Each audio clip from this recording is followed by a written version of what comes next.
But I'm funny how? I mean, funny like I'm a clown, I amuse you. God. Eat shit. How's that? Eat shit. Eat shit.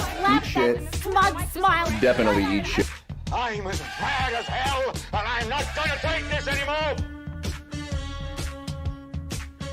You can't handle the truth! Welcome to episode 37. Yeah, that's our new intro. I'm really excited. Kaleb worked really hard on that one.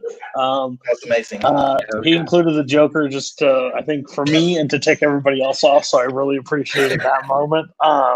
And watch it win Best Picture. Watch it win Best Picture. Oh, send in the clowns. Send in the clowns. Send in the clowns. But no. So this topic kind of changed. We didn't ever have a topic for this, but we finally found one. It's Best Pictures of all time. What's your favorite? So it's gonna. I brought a bunch of Oscar, I would say, snobs kind of to the party. First is Kaleb. I gave Kaleb no choice. Kaleb, you're back on the show because I needed a person.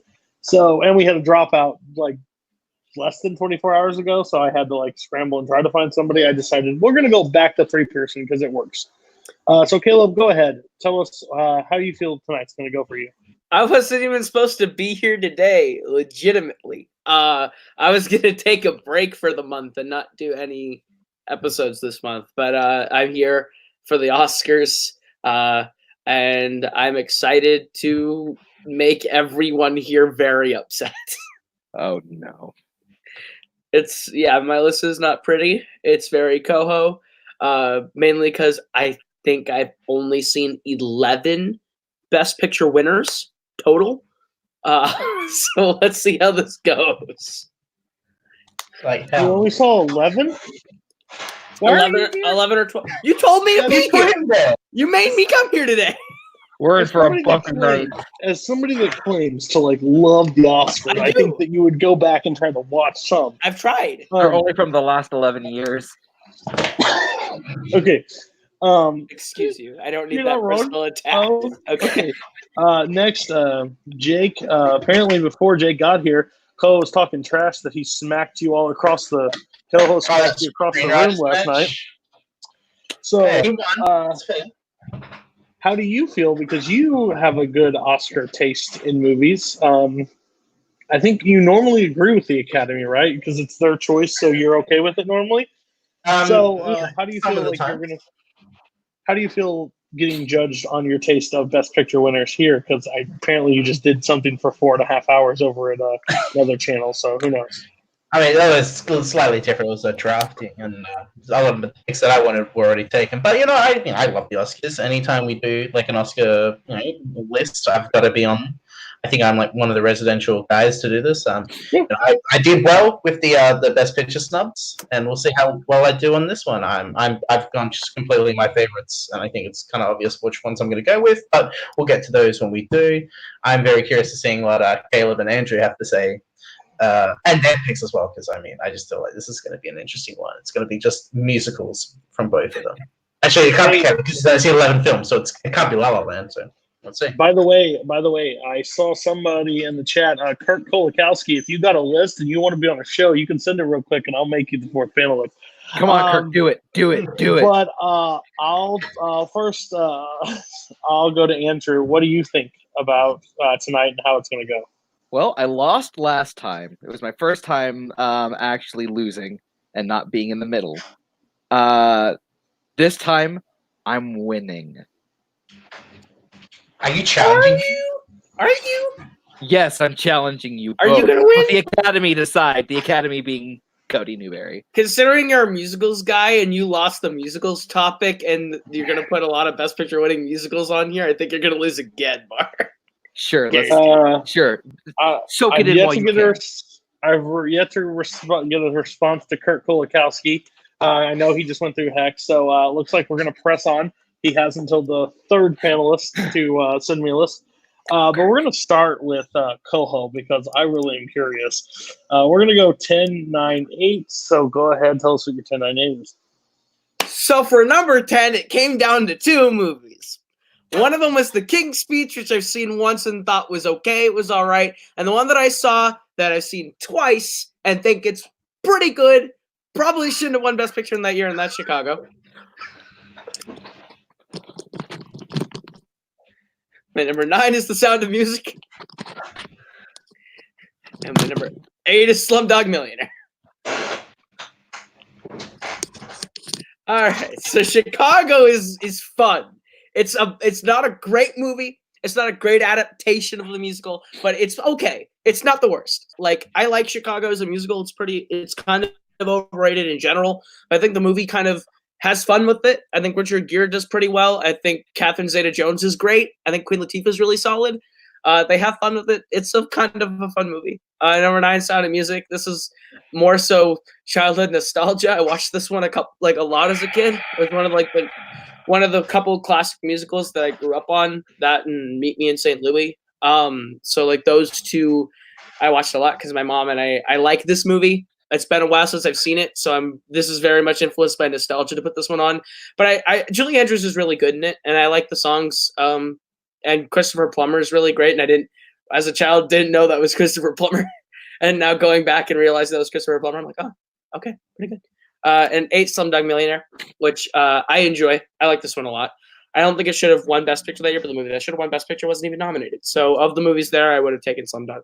But Slumdog is really fun. I like the story a lot. The moving back and forth through time, and its central like storytelling device is Who Wants to Be a Millionaire, which is up there for my favorite game show. So like that's kind of something that I just kind of enjoyed. So I don't know. I like the story Slumdog Millionaire a lot. I think it was fun. So yeah, rip me to shreds. I wish. Kurt Kolakowski is on his way. He did send me this list. That was fast. I'm going to pass it to Koho so he can still do his thing. Okay. Can you forward him the link?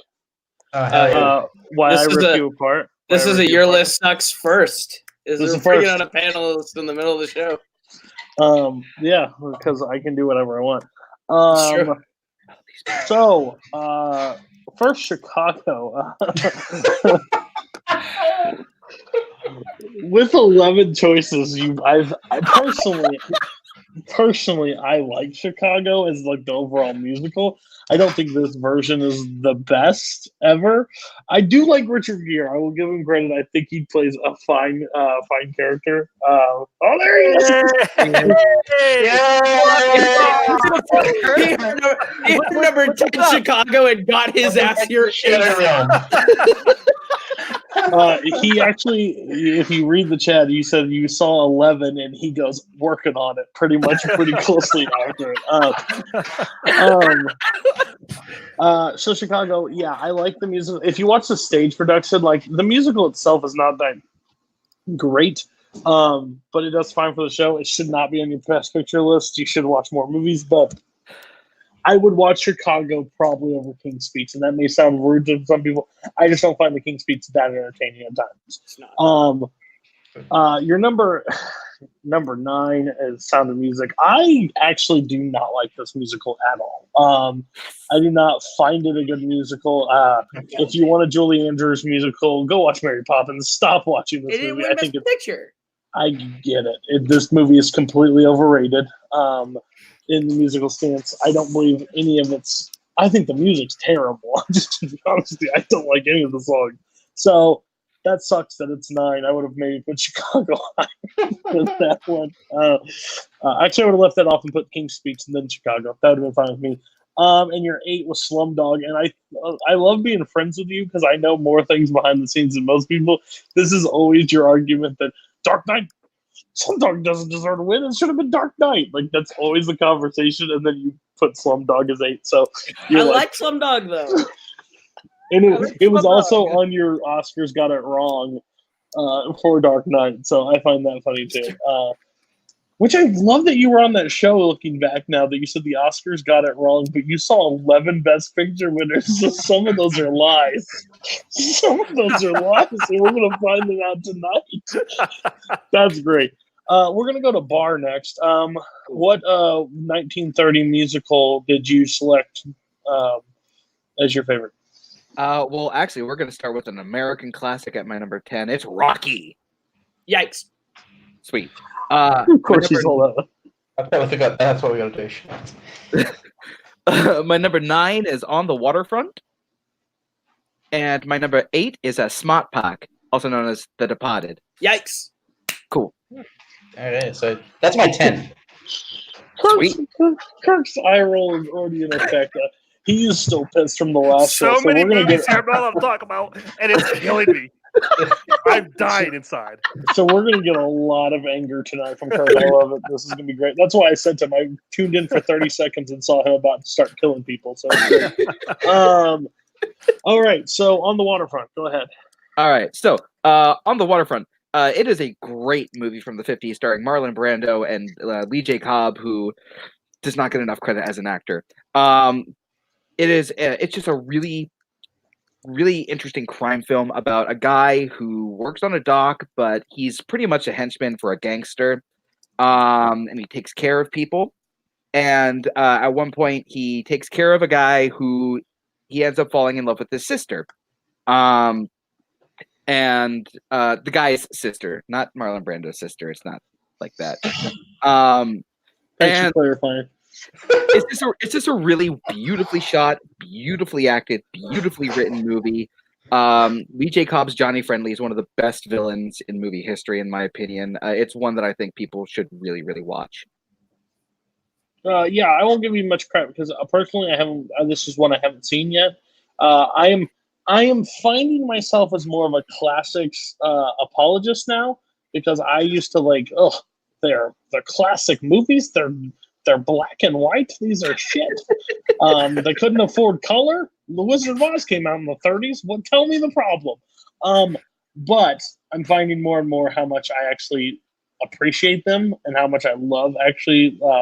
I have went through a kick of 40s and 50s movies now and like finding actual appreciation for all of them. So this one I will add to my watch list. But I have not got a chance. So I know Kristen Smith from Take 3 loves this movie. I think it's one of her favorite top 10s of all time. So fair enough. And that's the only one we could talk about, right? Yep, that's the only one. Perfect. I'm going to do something backwards. I'm going to go to Jake because Kirk came here last. So I'm going to let Kirk go last. Maybe give himself a cool down before he comes screaming out of the gate. Jake, what is your 10-9-8? Well, number 10 is Yikes from Koho, Departed. So I'm going to move on. Number 9 is Casablanca. Yikes. I thought so. And this will probably be a yikes as well. The Godfather Part 2. Yikes. Okay, we're not talking to you at all right now. Cool. We're going to go to Kirk. Didn't get much of a cool down. This is going to get scary. That's right. My number 10 is Moonlight. Yikes. My number 9 is The Bridge on the River Kwai. And my number 8 is, I know Andrew's going to love this one, The Deer Hunter. Okay, Moonlight got yikes, right? Yeah. Okay, Bridge on the River Kwai is a really, I mean, I don't know if you call it a revisionist war movie, but it really does a great job of showing you both sides and the effect it has on both sides of the war. And for the time period this came out, I mean, that's something unique. You know, it wasn't, all gung-ho, USA, everybody fighting us, the bad guys. It shows you the toll it takes on everybody. Alex Guinness is great in it. The subplot with crap. See, I'm coming. I can't remember who's the other guy in River Kwai, Jake, that does the. Why come to me? I know. JP Bells. Anyway, he's Shut your ass. Anyway, his subplot where he's off and he's kind of he escapes is a great story, and just the ending and Alec Guinness's character's whole arc of what he goes through is just really beautiful done. It's a beautifully shot movie. David Lean does a great job directing this. I think this is probably my favorite David Lean movie. So yeah, that's number 9. And William Holden. Yes, William Holden. Yes, thank you. And then my number 8 is Deer Hunter. Lean back, Bart. Relax. You don't get to talk for this one. I love this movie. This has probably one of my all-time favorite scenes. That first Russian roulette scene is one of the most well-performed and one-acted scenes. What Christopher Walken and Robert De Niro go through in that scene is so amazing and so real and so visceral. And what Andrew's thinking right now in his head is it's a good scene in the movie, but it's such a great scene. But it also has that wedding scene is great. The Russian roulette at the end is fantastic. The part where they go hunting, everybody's so good in this. John Cazale is fantastic. So yeah, this is one of it's one of my favorites. So yeah, Deer Hunter. Okay. So number 10 was Moonlight, right? Yeah. Mm-hmm. Okay, and then number 9, one I still haven't got to. I'm surprised. I thought Alec Guinness was only in Star Wars, so this is weird. No, I'm just kidding. It's on my watch list. I have not been able to get around to that one yet, but again, it's my walk through the 50s right now, so it's on my list. And then your 8, I love Deer Hunter. It's kind of a chore to watch it. After a few times, it's 3 hours, so it's a little lengthy. So, but I don't mind the decision on Deer Hunter. I think it's a great choice. It needs to be in this bottom range any higher. I'd been like, you're a little crazy. Hold on. I don't normally do this. I don't let anybody talk. I'm just curious. In like a sentence, Bar, why do you hate Deer Hunter? This movie thinks so highly of itself, and I hate how smart it thinks it is. This movie thinks it's the greatest thing since sliced bread, and it's not. Okay, you're performing a run-on sentence now. Do I get a sentence on Chicago? No. Good. Probably for the best. Because I think everybody's sentence of Chicago has already been out there for long enough. Okay, so we're going to go to Koho. Right, Koho, yes. We're going to start with your set. Man, I should have really saved you for last. This is a bad mistake. Now I'm doing producing and in this at the same time, so we'll go ahead. I am doing a ton of work today by adding Kirk to the final thing. We got this. Don't worry. I'm going to earn my keep. I'm going to get the final list and everything done. My number 7 is A Beautiful Mind. Okay. I really like Russell Crowe in this movie. I think he gives a really great performance. And the whole movie all the way through is this kind of like interesting portrait of this guy who has this mental illness, and you don't really understand that. Like, I didn't know who he was going into the movie or anything about him. So for me, that kind of was just a twist when you're like, oh, none of these people are real. And like all the supporting people around him are really good. Jennifer Connelly is great. I think he is fantastic in this movie too. I've seen it a couple times and I enjoy it every time. Yeah, I mean, Beautiful Mind's fine. I've seen it twice. I don't really care to really go back and watch it anymore. It's one that's lost. What year? Sorry, I'm terrible. 2001. 2001. Okay, so yeah, it's a fine movie to pick. You've seen 11, so it's hard 13. to say what you. I forgot about 2 movies entirely. That one Best Picture. What did you miss? Both from this decade. I forgot about Green Book and Moonlight, and I was not going to put Moonlight on this list. And honestly, I might have bumped Sound of Music to put Green Book on. I think Green Book's a better movie. But yeah. Okay. This is going to be an interesting episode. Okay. Okay. So, anybody on Beautiful Mind? Why did this miss your list? You go ahead.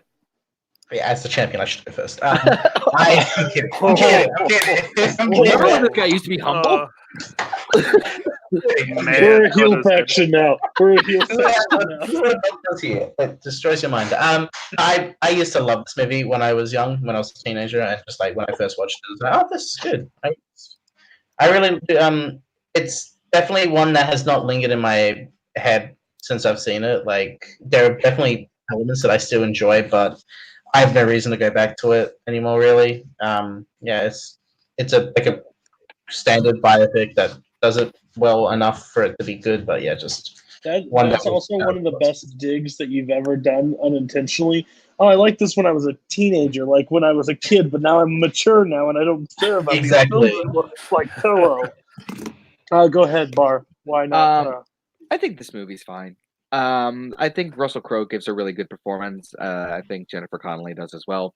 And it's good, but like greatest of all time of the Best Picture winners? No.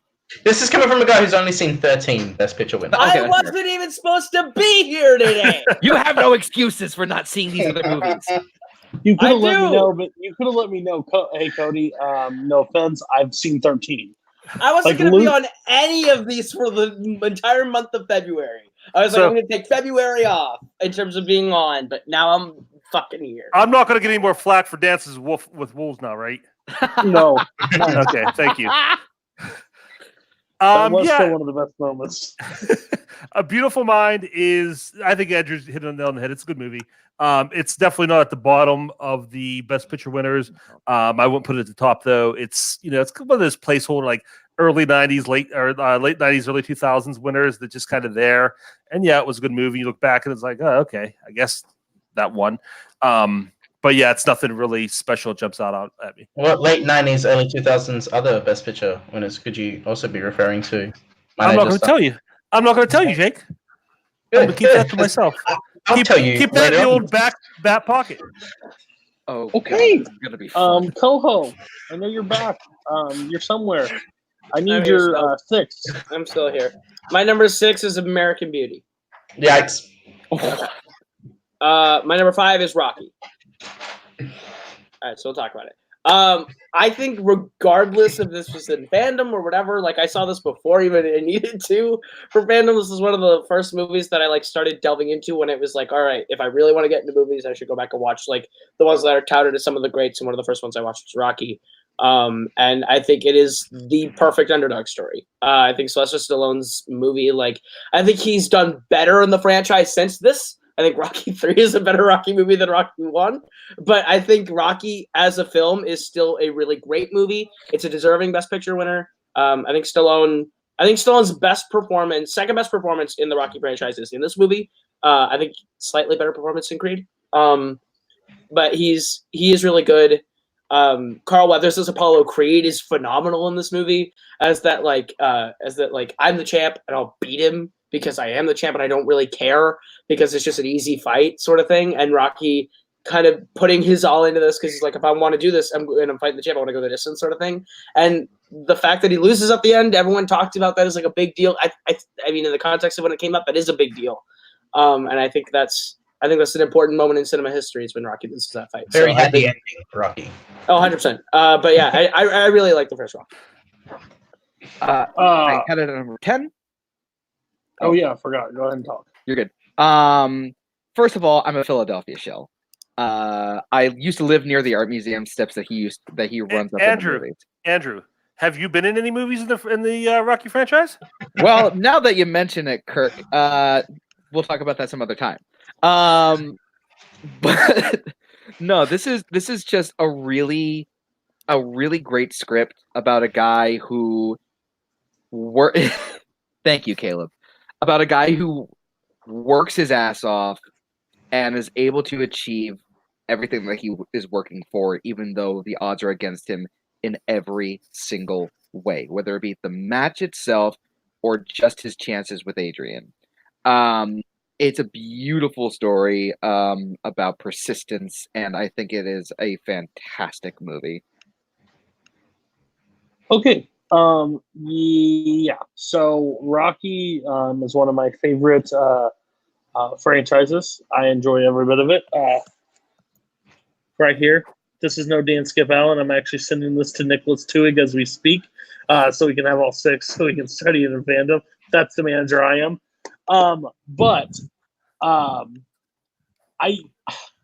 This one's a hard one for me because I was making a list. I do not believe this should have won Best Picture.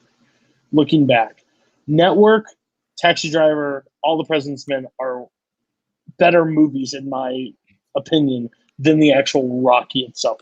Rocky came out of nowhere. Sure, it was good, but Rocky, the first Rocky, is not even my favorite Rocky. It's probably my 3rd favorite, to be honest with you, because I like when it gets a little bit more cheesy, a little bit more than the story that you see. And I think Creed does a better job of telling the Rocky story again than the original Rocky. So that's a rough one for me, but I still love it. Kirk, Jake, you didn't have this on your list. Why not? Only because of I mean, there's movies that I like better. I mean, it probably would have been in my top 15, top 20.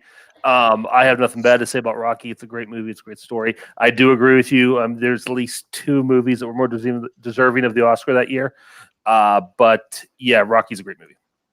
Yeah, I think Rocky's is a great film. I feel like I'm repeating myself, but yeah, I think it's one of the best underdog stories. It really just has that life imitating art sort of mentality of Stallone, down on his luck, wrote a screenplay about a boxer who gets the big shot, and in real life, he got the big shot. This film, won Best Picture and all that. I think Taxi Driver is probably my favorite of the nominees, and that would have been the film that I would have gone with. But yeah, and also probably Network as well. But I mean, if there was going to be another film than Rocky, I'm not really that upset that it won Best Picture. I think it's great, and it was in my top 10. I think it was honorable, maybe one of my honorable mentions. But yeah, I think it's a great film. So That was just a stacked year. yeah, it really was. It really was. If you look back, yeah. I wonder what wouldn't have put over Rocky, but that's on for a later show. Let's go to your 4, Koho, and then you get to take a break from the beat. My number 4 was the ice from earlier, The Departed. This movie is so rewatchable. I love everything about this movie. The intrigue, the cat and mouse game between Leo and Matt Damon never gets old. Every time you watch it, you find new little things that you love. The sort of the mind games Jack Nicholson even plays with Matt Damon. I think this is one of Nicholson's best performances, especially in the twilight years of his life. That honestly, if you're going to give someone a nomination for this movie, you give it to Nicholson over Wahlberg. But I love Wahlberg anyway. It's a excellent ensemble. Martin Sheen is great in it. Alec Baldwin's in it for like 5 minutes, and he's great. Like, there's not a bad part to this movie for me. The dialogue is great. It's so quotable. We're all going out. Act accordingly. I love every line in the movie. This is a great movie. I love it. I had it at number 8. I have number 10. This movie is arguably, and it is my personal pick, the best picture winner of the 21st century so far. Personally, we'll talk about it later. But the dialogue is just whip smart. The acting is really great, no matter what you want to say about the dialects, Kirk. I think that the pacing is great. It's such an interesting back and forth film where you see so many different layers building up. It's a fantastic watch, and it's so rewatchable. Yeah, this is a great film. This is my number 10. I think it's kind of crazy that this won Best Picture, but I think the other nominees wasn't as wasn't a stacked year personally. But yeah, this is a great cat and mouse. Just trying to find the rat and Boston police mob. All of it's really effective, and Scorsese just knows what he's doing when he makes crime films. Just perfectly directed. The camera movements, every time you feel suspense, like when they have the phone call, the phone call, and it's just silence, and it's like the rat is on the other line, and it's just perfect, brilliant use of silence in that moment. But yeah, it's a great film, and the rat symbolizes obviousness. Man, I'm really surprised this movie made anybody's list. I don't really like it that much. No. Arguably, this is probably, like, if I had to rank like best movies, maybe not, but most rewatchable, it's my number 2 of all time. I guarantee it. I can watch this movie anytime. I find it so... The runtime doesn't even make sense to me because it doesn't feel like it at all for me, and like it flies by. The ensemble, you can say what you want about the Boston accents. I find they just add more to the story. Leo and Matt Damon scene on top of the building when they are like finally confronted, and he beats them. Just shut up. I'm turning in. That's it. It goes back and forth, and then how everybody drops. The development of both characters. Jack Nicholson, as crazy as he is in this movie, is fantastic. Scorsese definitely deserves to win the Oscar for this one. Don't care what you say. Honorable Oscar. No, he deserves it. It's fantastic. And you can't say anything bad about it, because if you do, you're wrong. So go ahead, Kirk. I'll give you at least 3 minutes. So yeah, I mean, I've ranted about this on the show before, so I won't go too deep into it. But yeah, I mean, this is Scorsese's oops, we should have given this to you a half dozen times already, and we're afraid you might die soon. So here's your Oscar. It's not a bad movie. It's not a terrible movie. But you compare it to the rest of his filmography, and it's just so lacking. I mean, you can tell this is a remake. You can tell this is not an original piece because it's so. I don't know. There's just something missing from it. I think the story is so surfacey. That whole like duality thing is so like screenwriting 101. It's just such like, oh, he's doing this, and now look, mirror image, he's doing this. It's all so obvious. And let's talk about the accents for a minute. I've never seen a cast as a whole commit less to the accent they're supposed to be doing. I mean, they're just so lazy with like, you go through scenes, even lines of dialogue where they start out with no accent and they end as Rachel Dratch on Saturday Night Live. It's like just ridiculous the way those accents work. So yeah, I mean, this is not, like I said, it's an okay movie, but it's not near Scorsese's best. It shouldn't be the movie that he goes down as having won Best Picture for, and it doesn't belong on the top 10. I love Kirk's. I'm just going to talk briefly for this and then proceed to 5 minutes. Oh, I got more. Do you want me to keep going? I'll keep going, Joe. Listen, That was the abridged version. Listen, us four, we're the ones that do our job. You must be the other guy, okay? Give me a glass of scotch and a handgun. So That's I what can Kirk blow watching my this movie. fucking brains out. That's Kirk's watching this movie. Barr, give us your 7 through 4. Cool. My number 7 is Schindler's List. Well, I have in the same. Do I yikes it here? No, you'll talk about it right then. So you guys Okay. can talk about it together. All right. Cool. But where do you have it, Kirk? It's 7 for me. So you're tied. Okay. Yeah. So yeah, both talk and then. Okay. So my 7 through 1 are the films that I consider perfect or just like so close to perfect that I literally can't think of anything else I could have done.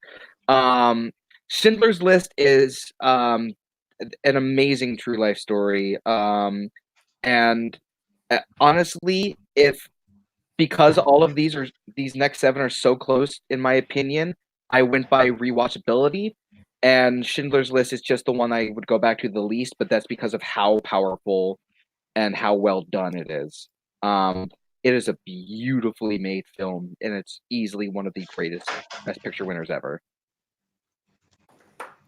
Yeah, I also had it at 7. The thing about Schindler's List is that it's a very important movie, and most important movies focus on being important more than they focus on being good. And you could tell Spielberg just put his heart and soul into this movie, and it shows in everything. I feel like I'm repeating myself now, but Liam Neeson's so good in this. Ben Kingsley is amazing.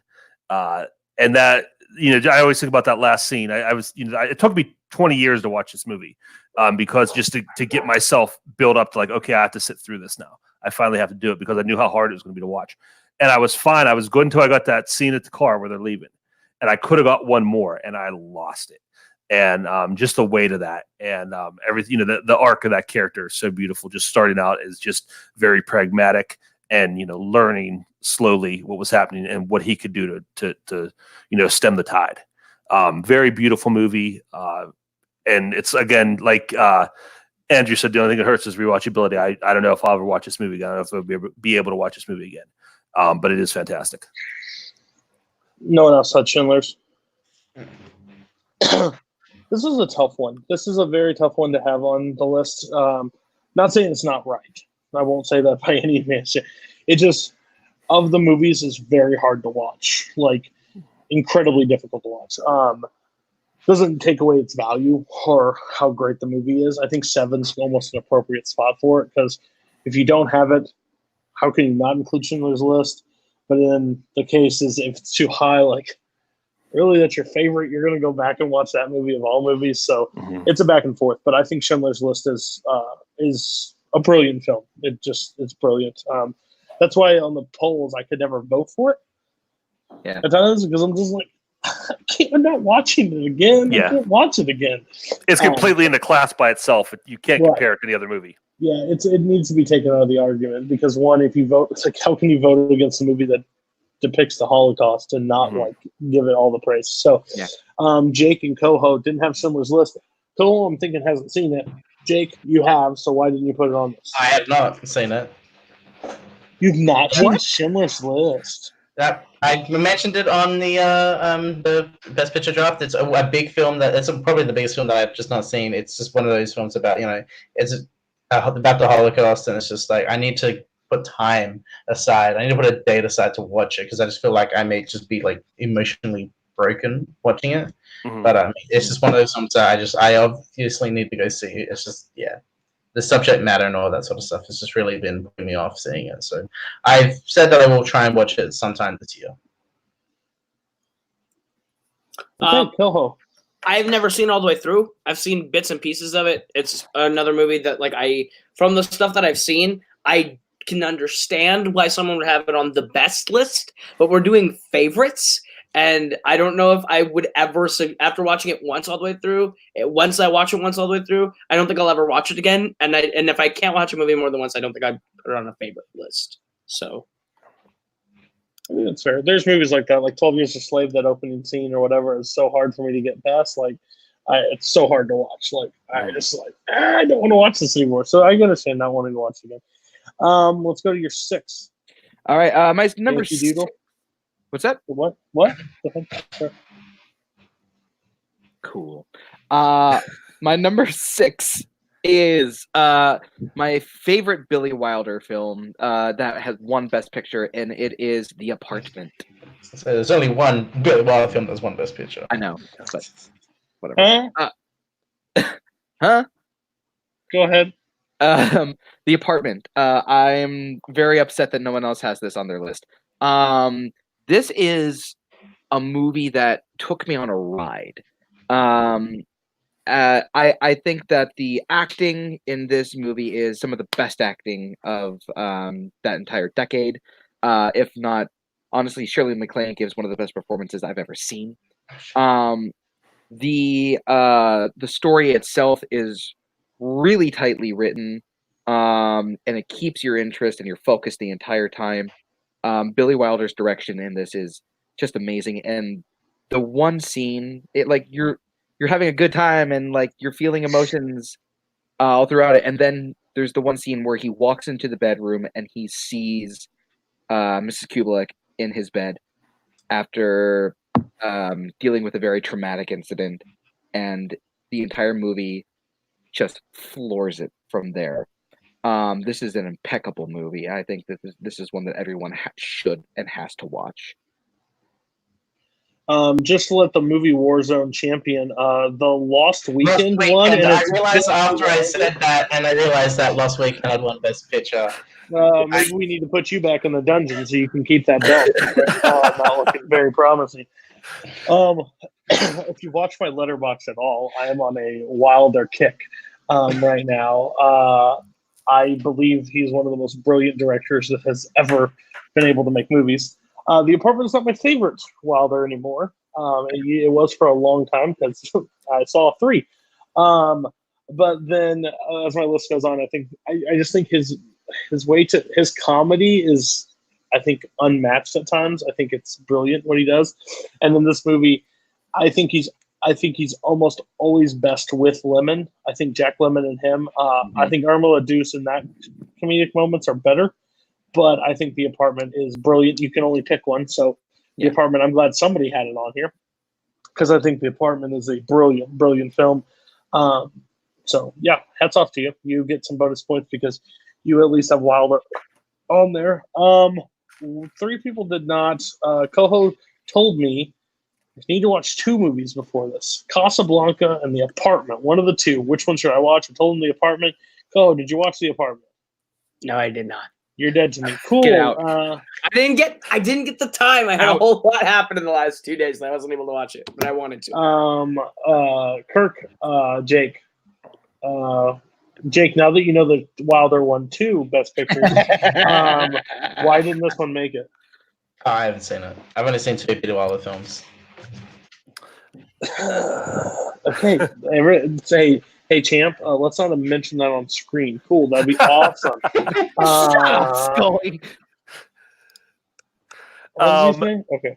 Yeah, this is definitely not my favorite Wilder. I like his more serious stuff more than his comedy. So his best movie did not win Best Picture. That really bums me out because it should have. And Which one? Sunset Boulevard. Sunset Boulevard.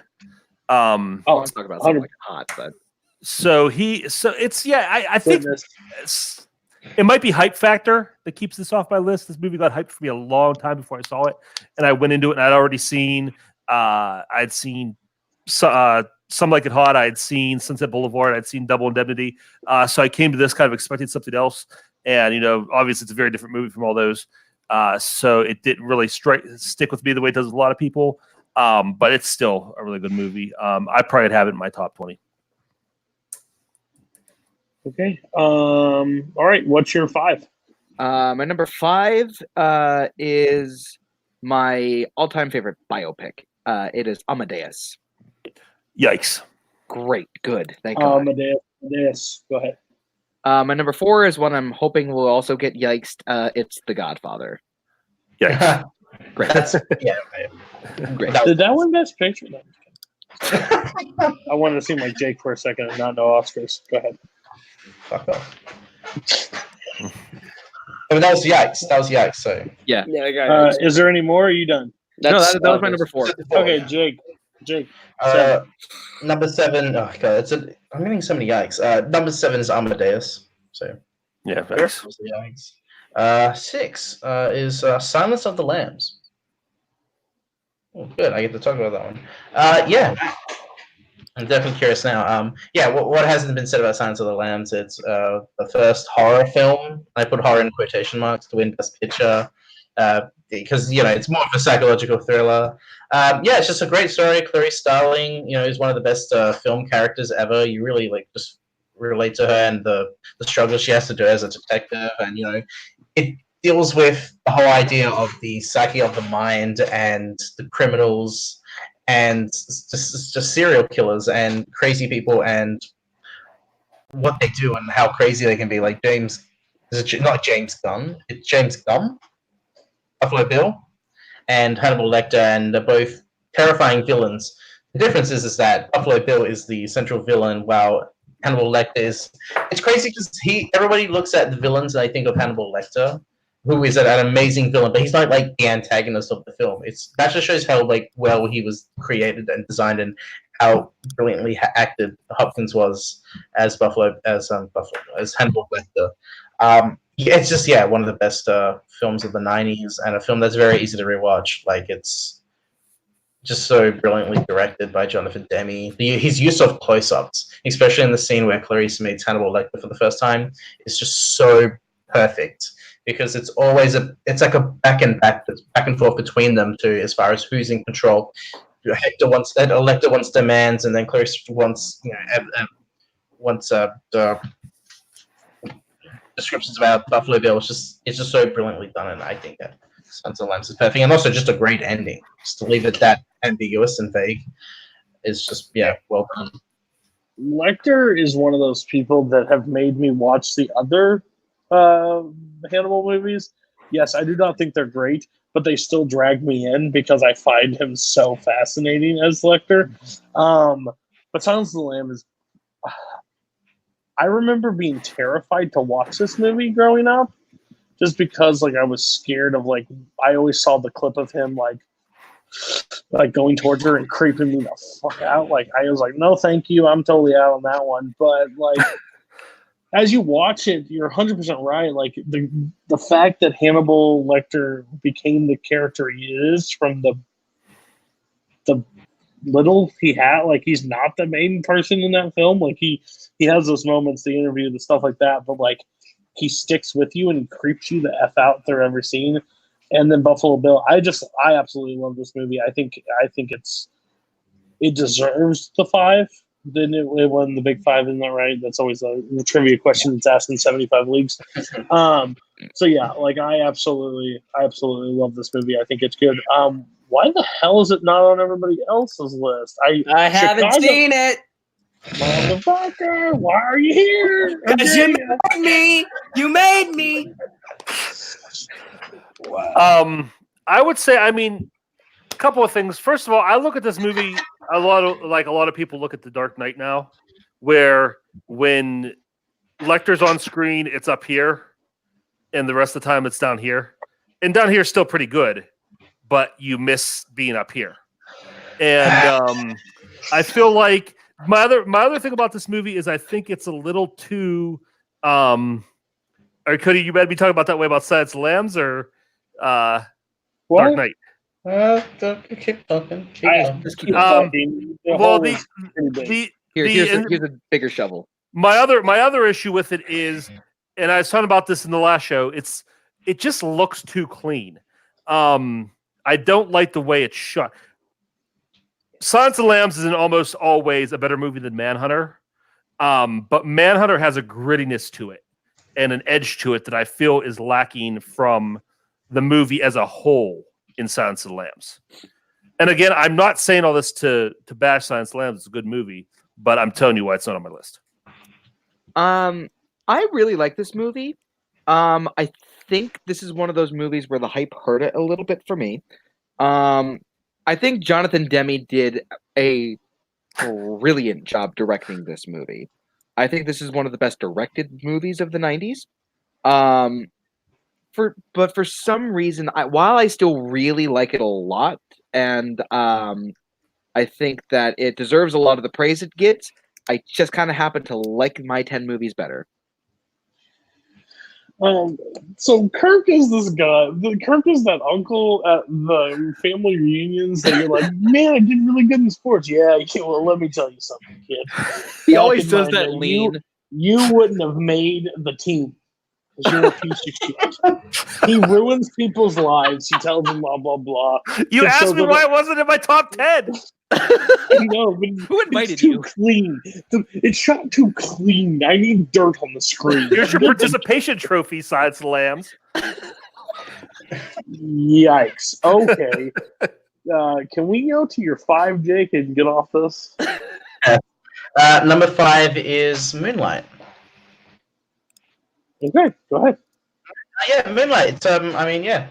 A significant turn in Academy history when we had the gigantic situation with La La Land winning Best Picture for 2 minutes and 20 seconds or something like that. In hindsight, I am very happy with this winning Best Picture. It just shows that, the Academy is changing and we're not just giving it to the films that's like love letter to Hollywood. And I love La La Land, don't get me wrong. I got fucking co-hosts on this panel, so I can't really say too much. Be careful what you say, bitch. I think that in hindsight, Moonlight was the better choice. It felt a very small independent film. I guess A24, I don't know, but like the small budget. It's the least expensive film to win Best Picture. It shows that you don't have to be gigantic Hollywood, $20 million, $50 million Best Picture winner. It's a love letter to Hollywood and the 1950s and musicals and all that stuff. You can make an intimate story of a man trying to find out his story of his life through 3 essential chapters, and it's just brilliantly done. You feel for this character because there's a lot of homosexual characters that are portrayed in a very caricature, flamboyant essence, and this just presents him as a man, just who had struggles and just the longing, and I think that is just so brilliantly done that you can just feel that for any situation, whether it be love, lust, or any other situation. So I think that is a brilliant choice for Best Picture, and I'm very happy with it winning. It shows that the Academy can make changes, but then they'll give it to Green Book a few years later. So, Kirk also had this, right? It's not that Yeah. bad of a movie. I had this at number 10. Yeah, this is my favorite recent winner. It's probably my favorite of the previous decade. It's like Jake was saying, it's about a very specific person, but it's also has a lot of universal themes, and there's a lot that you can latch onto. No matter how, I could not be more opposite of the person presented in that movie, but I found myself connected to him in a lot of different ways, a lot of things he went through, and 3 great performances. Everybody who plays that character does such a great job of building on the the performances that came before it and internalizing those and, making, the next best version of that character come out. Mahershala Ali got all the attention, but I think all three actors who portrayed the main character did a fantastic job. And it's just a very, it's a beautiful character study. And I had it at 10 because there are movies I like better. But most of my movies are pretty older, so I wanted to have something more recent on it. Like I said, of recent years, this is the best winner, hands down. It wasn't my favorite of the year that year. 2016. I'm trying to think off the top of my head. Arrival, Hacksaw Ridge. Hell or High Water is still Hell or High better. Water, which is great. Oh, Hell or yeah. Yeah. That was my favorite. Hell or High Water was my pick. But it definitely wasn't the. I remember watching it. My wife doesn't watch the Oscars, but watching the announcement, and then like, this isn't our best picture. Moonlight won, and turns it around. I'm like, thank God. And my wife hated Moonlight too, and we celebrated. We high fived. It was a great night. It was planned because La La Land definitely didn't deserve it. But Moonlight is such a complex story, and like Mahershala winning, like with being on so little, like I mean, it's so broken apart and stuff. But like again, I'm the farthest probably from that character, but like how it brings you in and it just wrecks you, kind of his story and stuff. And I think who plays the mom? Naomi Harris. No, she was amazing in that Killer. movie, and how she, it's overall. I think it was so surprising because I don't think that was even close to that was like what if Moonlight would have won, and then it actually did win. So it was kind of a really cool complex. So no, I absolutely love Moonlight. It's great to be on your list. Barr, why didn't you? And Koho is the only reason it's not because it didn't deserve to win Best Picture because the movie that you wanted should have won. Here comes my turn to say this. I just haven't gotten to see this one yet. I've been wanting to, and I just haven't gotten around to it. Oh, shame on you. Okay. Koho. Here it comes. This is a good movie. I do like Moonlight. When I blow it way out of proportion when I say that it's a piece of shit. La La Land should have won, but like La La Land is the far superior movie when it comes to craft. When it comes to the story, I think La La Land's just a better made movie, and I think it should have won for the overall Best Picture. I think Moonlight, like it won for writing as it should. I think Giselle directed La La Land better. I think Naomi Harris was robbed of supporting actress. That's the Oscar that it should have won for sure. That's the best performance in that movie. Mahershala Ali deserved to win. So it's like it won basically everything that I think it needed to before Best Picture, and I think La La Land was the Best Picture. So I'll leave it. Who did win Best Supporting Actress that year? Viola Davis or Fences, and she's not a supporting actress. Best actress, yeah. She's not supporting. She shouldn't have beat Emma Stone either, but she's not supporting. 18 years. Don't talk shit on her. Fantastic. Amazing. Tears. You know who that was Denzel's movie. So yeah, it was, I mean, stood by your side for 18 years. Oh, fantastic. Get chills right now. We'll give it to the snot. Okay. Give us your 4, Jake. My number 4 is going to be a yikes. What I say? I said the Godfather. Yeah, yikes. Yeah, so I think that's like, I think if Kirk doesn't have that higher, it's like something Yeah, happened to the universe. It's gonna be. He was replaced by someone All else. right, Kirk, 7 through 4. My number 7 we already talked about was Schindler's List. My number 6 is Unforgiven. Nobody? Okay. I just got done talking about this, but I'll say it all again because I love talking about this movie. This does perfectly exactly what Westerns are supposed to do. It's about, exploration and self-exploration. And this is such a beautiful, and sad story about what we want to be and what we think we are, and having to come to the realization of what we actually are and what our life actually is. Every character in this movie goes through that and learns that. And it's such a melancholy movie. And the word I ended up using the last time I talked about it was catharsis. I think that's how I feel when this movie's over.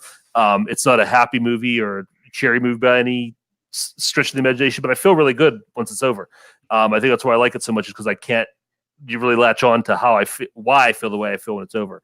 But I enjoy it. A lot of great performances, great score, and just it's a really great movie. I love it. Well, this is no $1 million baby, I'll tell you that much. No.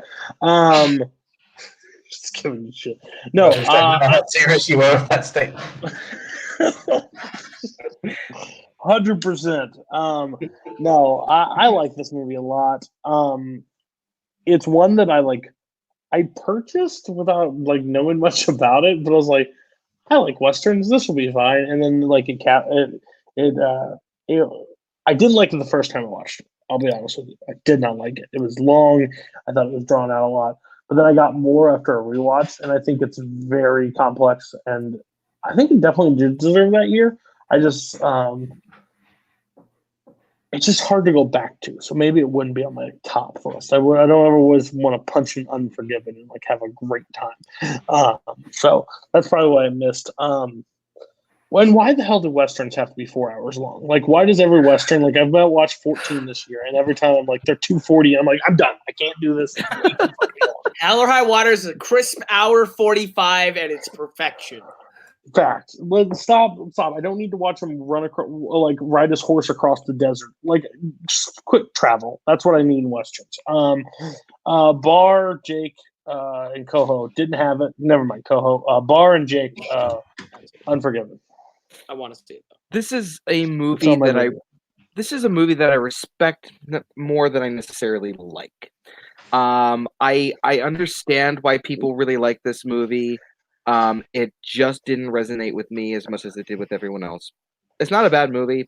Just for me, it just didn't resonate as much. If they started singing, it would be a way better. If it was a Western musical. Hey, if it's a wagon, then yeah. I was about to say, Clint Eastwood speaks to the trees. You know who else speaks to the trees? Danny DeVito and the Lorax.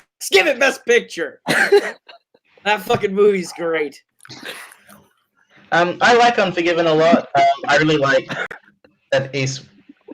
I really like that Eastwood wanted to make one final western, just kind of be done with the genre, because there'd been so many westerns, and he had also him and John Wayne are the centerpiece of westerns, and it's a great a swan song for Eastwood, and it's just so beautifully done. It's just the one that I like, but don't love, and I should probably rewatch it. I do like the ending; it's pretty great. But yeah, no, it's a great film, but a good film. But I just need to rewatch it. Sure. Go to your That was my 6. Yeah. Go to your 5. My 5 is One Flew Over the Cuckoo's Nest. Yikes. And my 4, I don't know if this is yikes below me, is Amadeus. This was my 5. This is my 7. Okay.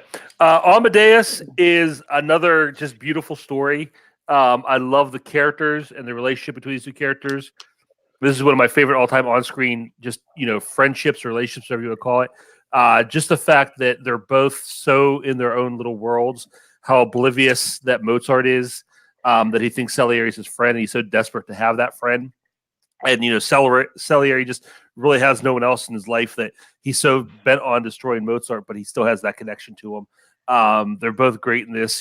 Just the character of Mozart that Tom Hulse creates with this in this movie, just basically taking just this iconic historical figure and making him a person out of thin air. Was really cool. And of course, F. Murray Abraham's great as Salieri. So this is good. Obviously you have all the music that doesn't hurt. Great score. This is a really good movie. Definitely top 5, probably top 15 all time for me. Definitely one of the top Oscar winners. This was my number 5. I think that F. Murray Abraham and Tom Hulse give 2 of the best performances I've ever seen on film as Salieri and Amadeus. For a movie that's as long as this flies by. And I think you have to give Milos Forman so much credit for that, because he I don't think anyone could have ever directed this movie better than Milos Forman did. The scene where Amadeus is dying and Salieri is just like finishing this requiem is Trying so hard. what's that? Just trying so hard to keep up. Yeah, trying so hard to keep up and being in awe of like every like note, every single meticulous note that Amadeus is telling him to do. It's a movie about obsession, about obsessing over the fact that you are nowhere near as good as you want to be. It's so poignant and it's very resonating. Because there's always that one person that you compare yourself to. Even though we shouldn't, there's always that one person that we compare ourselves to. And I think Amadeus is the perfect movie to tackle that subject. Jake? We all want to be Mozart when we're all just Salieri. I think this is a great film. This is probably my favorite Milos Forman film, honestly. I love the fact that they just rewrote history to make it an engaging film. Because I know it's based on a theater play, right? Yes, Stage by Peter and Shaffer. then they adapted it, and I'm pretty sure he adapted it also into the film. I believe so. But yeah, this is just a great epic. It's like 3 hours. I mean, depending on which version you watch, because there's a director's cut. It's like 3 hours long. I love the scene where it's just Mozart and Salieri, and he's just writing down the requiem, and it's just like you hear the music, you hear the vocals. It just all comes together, and he's just creating this masterpiece, and it just feels so glorious to see that all come into play at the end of the final 30 minutes of the film. It's what hasn't been said about it is a love letter to classical music. And I think Thomas Holtz and F. Murray Abraham are so amazing in the film. Both of them got Best Actor nominations. F. Murray Abraham won, which I think was probably the better choice, because it's just easier to give it to Mozart, and the fact they gave it to F. Murray Abraham just shows that he just did so much with the character. He wasn't playing a caricature. It was Salieri who was really just giving it his all, and I think it's just a perfect film. I will always owe Jen Kemp to making me watch this movie. I had a debate. She picked his best biopic movie. And she picked this one, and it was like, okay, well, I'm fucked after watching it. And then the match never happened, so thank God. I would have probably lost. But no, this movie is amazing. Abraham's performance in this movie, I agree. I think it's the better one in this, but I think they're both great. A movie that I should not like. I really, really like this movie a lot because I'm not a big classical music fan at all. But to see the complex story between both of them is fascinating to watch. It's one of my most rewatchable movies, honestly, because it's a hefty runtime. But I like to just kick back like on a Sunday night and just watch it. I think it's fantastic.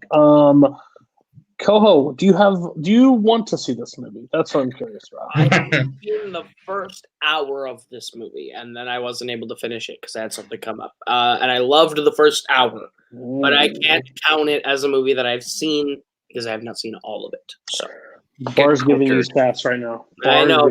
It's very much deserved sass. I'm sorry, Bar. I wasn't supposed to be here today. Yes, you were. Not on the screen. Shut your mouth. Whose was that? That was my 4. Okay, so we're in the top 3s. Go. 1, 2, 3. No one's gonna have this movie, and I like it a lot more than most. The Shape of Water. I love The Shape of Water. The first time I saw it, I walked out going, "Yeah, that's probably the best picture of the year." Just from maybe it not being my favorite movie of the year, but it was a movie that I respected a lot after seeing it, and then I rewatched it a few times since it came out seeing it in the theaters as one best picture, and I have grown to love the movie a lot more. I like the whimsical sort of fairy tale that Guillermo del Toro makes. I think he directs the hell out of this movie. It's so well made. It's so well done. I think Sally Hawkins is phenomenal. I think Richard Jenkins is really good. Michael Stuhlbarg, Michael Shannon, they're all incredible. Octavia Spencer's good. I think it's kind of weird that she got the nomination over someone like Holly Hunter, but she's still okay. But the movie as a whole, I think, is really great, and I think it gets a lot of unfair flack for being the fish fucking movie. When it is a really I think it's a really like beautiful film. I think it's a really beautifully made film, and a really good story, and I enjoy it. Okay, so this movie's gotten weird flack at this point. Like when it came out, everybody's like, oh, I love the movie, fantastic, good movie, enjoyable. Now everybody's looking back like, I really don't want to watch that woman fuck that fish no more. And that's fair, but I still think the movie's good. I think 3's a little insane, but you saw 11, so technically 13, but yes, technically this is above bar. I think this is fine. It probably wouldn't do it like. This means something to me though. You've never seen The Godfather? I have seen The Godfather once a long ass time ago, and so I don't personally count it as having seen it. Okay, I just sat here and just realized that you've never seen Godfather or Godfather Part 2. So okay, I had never seen Godfather Part 2. I've seen Godfather Part 1 once like a long time ago. Okay. This is why you run Fandom. Okay. I like the movie. I only have to worry about 1,000 movies.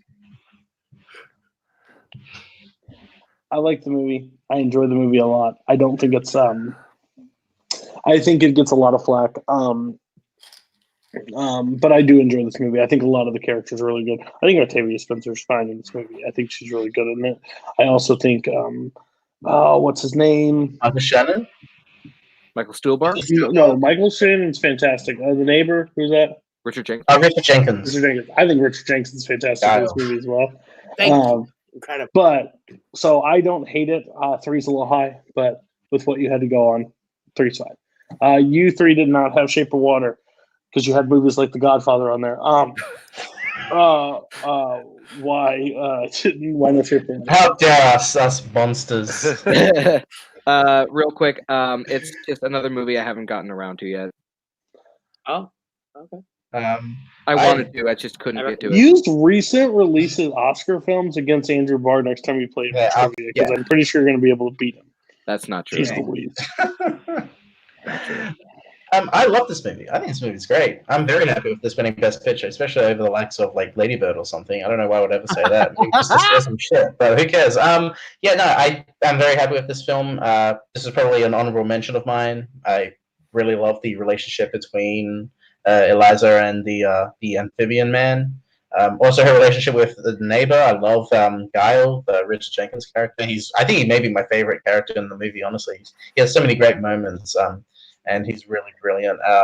Michael Stuhlbarg's also great. Shannon's also great. Octavia Spencer's good. I'm fine with her being nominated, but she had no shot of winning. And I really like the ending. It's a very nice fairy tale fantasy film that I'm cool to see. Before anybody else, Best Picture. Just before anybody else talks, I'm letting you know right now. I am clipping out that moment that you said that it should have beat like Lady Bird. And cut out the parts that you were being sarcastic. I'm going to make it seem like that. Okay. Also, thank you so much. I forgot to say one thing. The score for The Shape of Water, I think, is maybe my favorite movie score of the decade. The score for The Shape of Water is maybe my favorite score of the decade. Love the theme.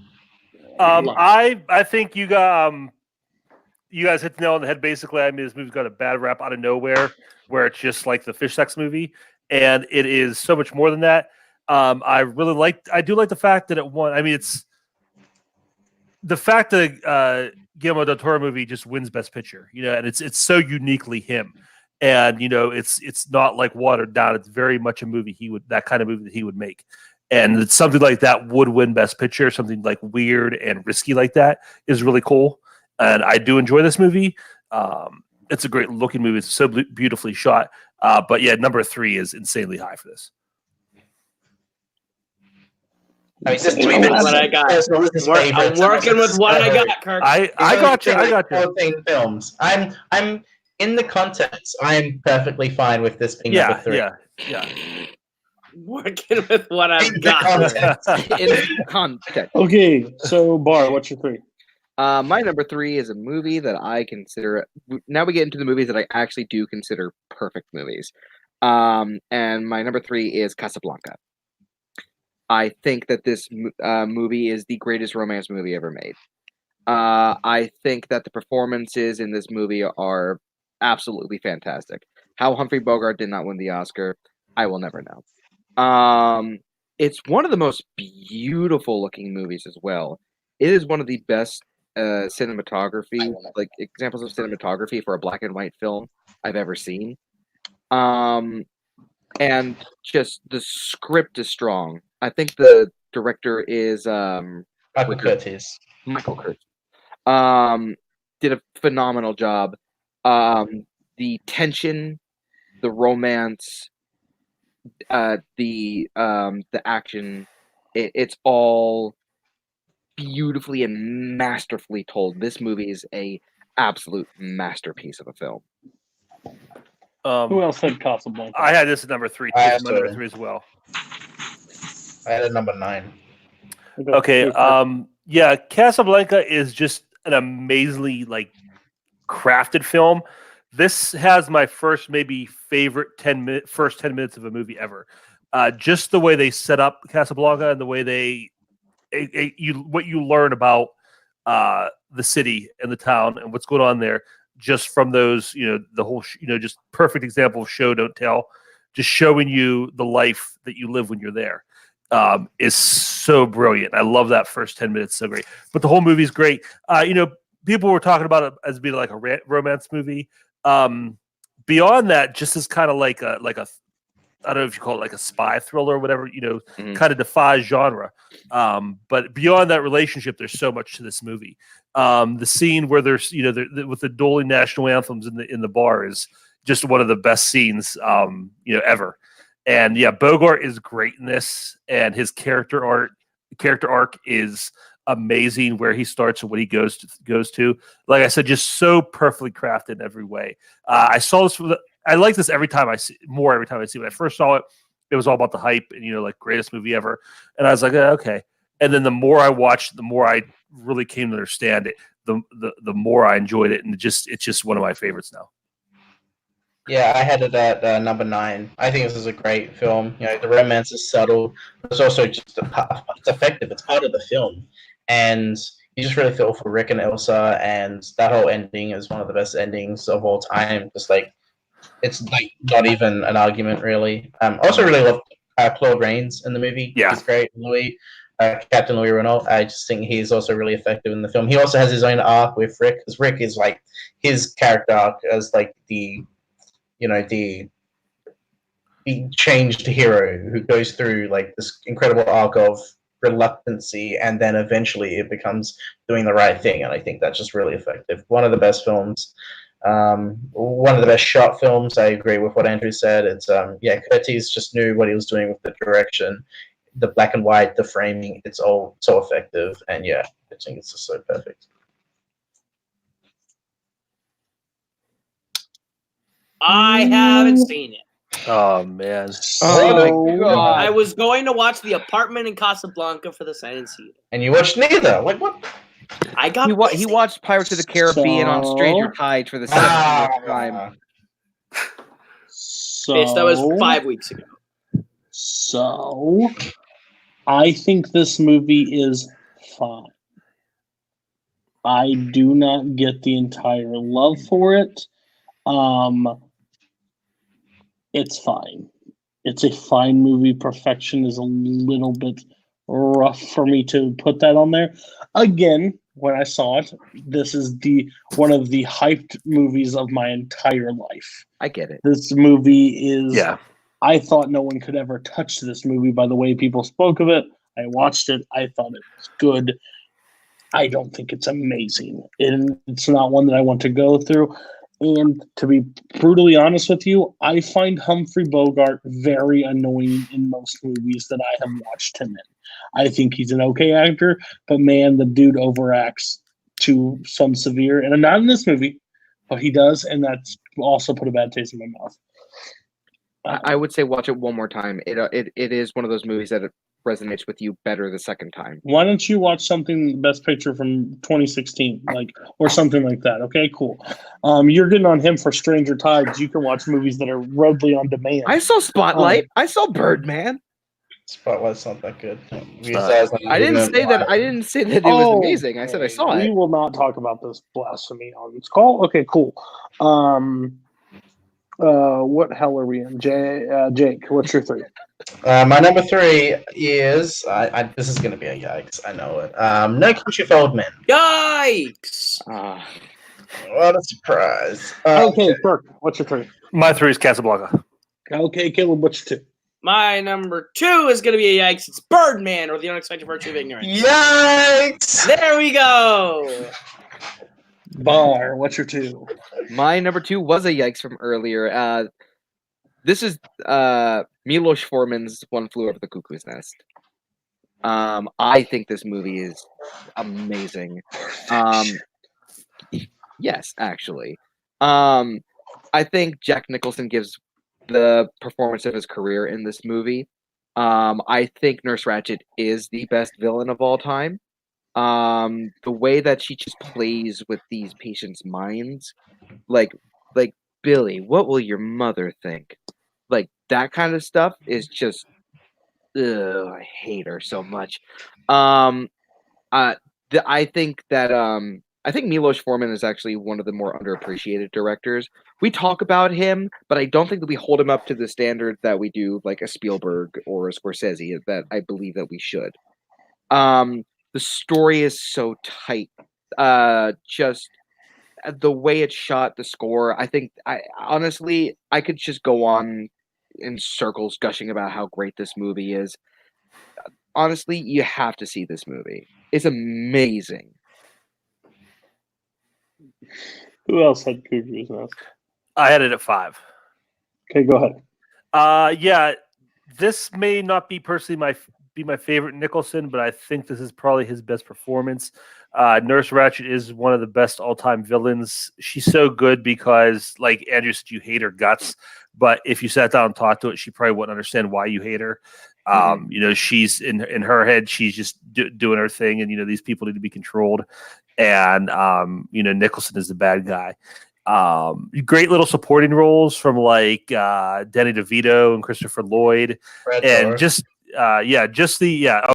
absolutely, and just the whole just the makeup of that of the asylum and the people there, and that community. Just get to see that community. When that moment he finds out that they're there voluntarily, they don't have to be, and just wrapping his mind around that is it's such a great moment. And just this guy, that whole story of just taking somebody and somebody whose mind is just free and trying to lock them in, and when he's trying to get out, he takes them on that fishing trip, and then he throws that party, and he almost gets there. He just keeps getting yanked back. It's so tragic at the end. The World Series scene. Exactly, yeah. And he just can't get away. He just can't escape it. And it's just a brilliant story. I love this movie. I think Nurse Ratched is the second best villain of all time. Jenny from Forrest Gump is number 1, and fight me on that one. But Nurse, because Jenny should know better. Nurse Ratched just thinks she's helping. No, but the overall, I think this movie is really, really tight. Again, I think Nicholson's performance is outstanding in this movie. It's a movie that I didn't think I'd like when I first watched it, and I just couldn't look away. It's happened a lot of times this year when watching movies that I thought, oh, this is going to bore me to death. But no, Cuckoo's Nest is perfection. I agree with it being as high as it is. I think you're missing a couple, but it's a little too high. But no, fair enough. Jake, why didn't this make your list? No, Jake, this is number 11 on my my list. This was an honorable mention. I love this movie. Second best Milos Forman film. I love the scene where they're trying to watch the World Series game, and Jack Nicholson's like, "Come on, we just need extra votes," and then Nurse Ratched doesn't. He just pretends to watch the game. It's just such a great scene. I think the ending is just very somber and down, but in a very effective way. This is a great film. Well acted, well directed. It won the Big Five. Michael Douglas won Best Picture off this film. So I've seen the first 30 minutes, and I realized I've seen 14 Best Picture winners because I forgot Forrest Gump won. So there we go. I keep realizing I've seen more than I said I did. Do you finish movies? Do you even finish movies? Sometimes every time it's like, oh, I saw the first 6 seconds of this movie. Sometimes something comes up and I have to stop a movie and then I forget to go back to it. Except when it has Johnny Depp in it, then I'll watch it twice in a row in the same day. You're goddamn right. If it's Pirates of the Caribbean, I'll watch it 7 times a week and 8 times on Sunday, you bitch. You have so much free time that you don't know what to do with. No, I actually don't have any free time. I'm lucky I'm even here. All right, back to the thing. Cool. We're going to Jake's 2. My number 2, and this is definitely not a yikes. It is my 3rd favorite film of all time. It is American Beauty. Head's wrong. I had this lower. So. Okay, because I think I yikes it now. Yeah, well, what can I say about this movie? This is one that I remember watching when I was 15. I was just getting into film at this point, and this and Donnie Darko really shaped my look, my viewpoint of film. It just made me see films in a completely different fashion. I love everything about this movie. I know Kevin Spacey is not a good topic to talk about, but I think his performance is incredible as Lester Burnham. You really feel for him as a character and the situations. Shut the No, I was reading the comment. Relax, Jake. Okay, cool. Relax, champ. I didn't mean to step on your moment. That's damn right. Right. But I feel like everything is. Well, let's just watch this lesson. Did you watch it? Where were you earlier, Lucas? You fuck. This is everything about this movie is just. I just have a smile on my face just because everything is just so put together perfectly, from the dialogue to the direction to the cinematography.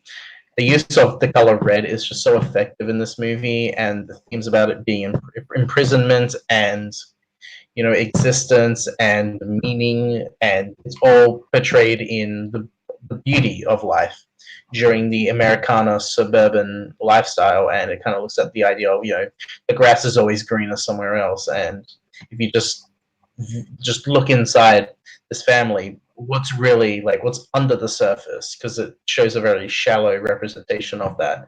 And it's just a film that still lingers in my head, even though I haven't seen it in a few years before the whole Kevin Spacey thing. I'm a little worried to go back to it, but when I do, I imagine it will still be in my head and still cherish every scene of this movie. It's a very humongous film for me, and it has a gigantic impact and my love for film. So yeah.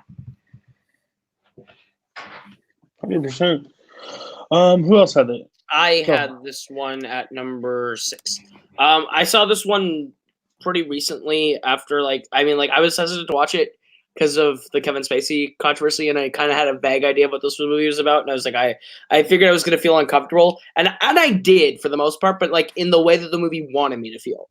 The whole movie is this picture of perfect dystopia with an entire dark underbelly bubbling the entire time. Everything you're watching is cracked mirror, and you're kind of just watching this midlife crisis happen with Kevin Spacey. And I hate to give any positive praise to the dude, but he's really good in this movie. And I think Wes Bentley is great in this movie. I think the entire story of this, the fact that this is Sam Mendes' first movie is kind of surprising. This is a really impressive first movie for any director. So yeah, no, I'm not gonna. Jake kind of said everything. So it's a very good movie, but I understand why people don't like it. So I won't drag this out. I have not seen the American Beauty. It's one that I've always heard about, considered, but just have never actually. And Kirk's anus cat is back. I'm really asked to be there. Listen, Koho put this on his list. So it's on my list to watch. I just haven't seen it. Kirk Barr, why is this not on your list? This is one that I need to go back to. I caught it a few years ago on TNT or one of those channels, and I haven't gone back to it since then. I think breaking it up the way I did on TV was not the right way to do it. So it's one that I just have to go back and watch. to be completely fair and honest about it. And it's not one that would make my top 10, but I don't have a lot bad to say about it. I think there's some really good performance in it. Besides Kevin Spacey, I think Chris Cooper's good in it. Alison Janney's in it. Annette Bening is great. That scene where she's getting the house ready and talking to herself and just beating herself up. Sell this house today. I will sell this house today. Yeah. So great. Just her as that like woman on the edge is so good, and her her relationship, that the scenes where they're having dinner and just kind of hating each other, quietly hating each other and hating their lives is really good. This is above average for me. I don't like it obviously as much Jake is, but I'm not going to say it's bad. It's just not top 10, top 20 material for me. Can we highlight Thomas's comment, please? Yeah, let's just put that up there. Yikes! Is that an incorrect statement? No. Good one, Scully. Kirk, what's your 2? My number 2 is The Godfather Part 2. And this is, they go hand in hand. Great thing about this one, I think this one has some better performances than Godfather 1, as amazing performances are in that one. I think Duvall has more to do in this one. I think Talia Shire has more to do in this one. Diane Keaton. You have Lee Strasberg. You have Michael Gazzo or Vincent Gazzo, whoever plays Frank Pantangelis. He's fantastic in it. You got the 3 Best Supporting nominations for this one, and it's just those two narratives might make it a little more accessible for people because it's split up instead of just one long story. You have 2 shorter ones. De Niro's great in it, and just watching him do that whole thing in Italian and watching him become what Don Corleone is. I've heard people say where he's not a good young Brando, but he's a great young Corleone, and that's true because he transforms into that character. And just that telling that story, and you see the beginning of the empire with De Niro, and then you see it crumbling with his son, and it's just such a beautifully crafted story. I think there might be a little bit more. I mean, it's fantastic, but there maybe just be a little bit of fat on this one that could be trimmed, where I couldn't say that for the first one. So that's why it's my number 2, but still it's dang near perfect. Who else had Godfather Part 2? Jake. I had it at number 8. Go ahead. This is a great, one of the best sequels ever made. I think I like the flashback timeline more. I just love seeing the rise of Vito and what he had to do, because it starts off with him as a kid and his family getting killed, and then him making it to New York and then trying to make a life, and then his rise to being the Don Corleone that we know in the first film. I agree with Kirk. It just needs a little bit cut out. There's a lot of this movie that takes place in Cuba. Is it when they go to Cuba? Yep. I think that part is just a little too long. Because there's a lot of business talk and deals, and I just think that could be just trimmed a little. But that also does give us some great scenes with Michael and oh my god, Fredo. I think it's just a great relationship. I think that's just done so effectively, and that of course escalates into the climax of the movie, which I think is just well done. A great film, and also that scene at the end of the film where when Vito comes back from like a trip, and it's all the family and they're all together, and it's like, this is what the family could have been, but everyone's gone, everyone's dead. It's no longer what it used to be. And I think it's just so well done. Emails, Godfather Part 2. You caught me. I know you caught me on a week that Godfather Part 2 is lower than Godfather. They go hand in hand. They go back and forth for me all the time after watching them. I find, but I've said this before on the show, I consider them one. I've done this numerous times. I'd never just watch Godfather and then 2 days later watch Godfather Part 2. I pretty much, if I'm going to watch the movies, I watch them back to back because I just like the story when they piece them together, because I think they play into each other really well, which you can't always say that about sequels. And that's why I think this is one of the best sequels all time, because they don't miss a beat. Listen, Kirk's cat, I have you on the list. He'll be on the show one day, but damn, stop trying to force your way. You're worse than Jonathan Peck. Okay. But no, that's I think these two movies are perfection. I'm honestly probably Godfather Part 3 apologist, if anything, too. Not saying that I like the movie. I don't think it's great, but what it was, I don't blame them for trying. It's better than what people say it is. Yeah, I don't blame them for. Damn it, Cat. So I don't blame them for trying. I really don't. It's just, I think these two movies are amazing. So well done. Put it on your list. Koho, it's on my Vudu. I have all three. Please go watch them. Jake, Barr. Catch this on TNT. Not a fan? What are you doing? I actually love this movie. This movie is in my top 100 favorite films of all time. I think top 10. I think that ending is perfect. It's one of the most perfect endings to a film I've ever seen, and it ties up everything else about the movie into a beautiful bow. It's just that I happen to like these 10 movies a little better. That's all. I love The Godfather Part 2. If there was more singing, this close to making the list. Cool. Tell me I'm wrong. Okay. Not. Koho. What is your one of all time? My number one was a yikes from Mr. Marangoni, It's No Country for Old Men. This is I go back and forth on whether or not this is my favorite Coen Brothers movie with The Big Lebowski, but I think this movie is pretty perfect. It's one of the least Coen Brother movies, but it still keeps like the spirit of the Coen Brothers in the movie. Like I honestly think AFTERSHOW might be the best movie villain of all time. He's so fucking menacing, and Javier Bardem plays him to perfection. And the cat and mouse game between him and Lamont is just incredible. It's. I love thrillers, and I think this is like a really solid sort of thriller. Like it's not like a full-on horror thriller, but it's this intense movie that everyone's just operating at 100% on. I think Deakins does an excellent job with the cinematography as always. There's not a lot of score, and I think that totally helps the atmosphere of the movie, which also puts a huge strain on the people who make the sound. And I think they should have fucking won the Oscars for that because they crushed.